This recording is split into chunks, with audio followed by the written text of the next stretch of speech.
Քաղաքացիական պայմանագիր խմբակցության ղեկավար Հայկ Կոնջորյանը սոցիալական ցանցի իր էջում գրել է. «Մեր խմբակցությունը շրջանառության մեջ է դրել ազգային ժողովի հայտարարության նախագիծ բռնության ճանապարհով պետական իշխանությանը տիրանալու անթույլատրելիության եւ ժողովրդավարության պաշտպանության մասին։ Շուտով կգումարվի ազգային ժողովի արտահերտ նիստ, որտեղ կքննարկենք հայտարարության նախագիծը եւ ազգային ժողովը պաշտոնապես իր գնահատականը կտա Հայաստանի Հանրապետության դեմ ծրագրված ահաբեկչության փաստին», նշել է նա։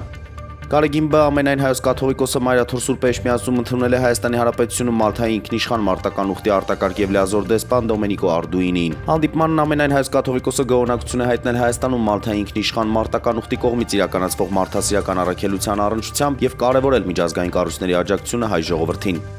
Պաշտպանության նախարար Սուրեն Պապիկյանն ընդունել է Հայաստանում Հնդկաստանի արտակարգ եւ լիազոր դեսպան Լիլաքշի Սահասինհային։ Հանդիպման ընթացքում քննարկվել են պաշտպանության բնագավառում Հայաստան-Հնդկաստան համագործակցությանը, ինչպես նաեւ տարածաշրջանային ու միջազգային անվտանգությանն առնչվող հարցեր։ Ռուսաստանի եւ Ադրբեջանի միջև ծագող հարցերը պետք է լուծել գործընկերային ճանապարհով, հայտարարել է Մարիա Զախարովան, նա նաեւ ռուսաստանցիներին կոչ է արել Ադրբեջան ուղևորություններ պլանավորելիս հաշվի առնել առկա իրավիճակը։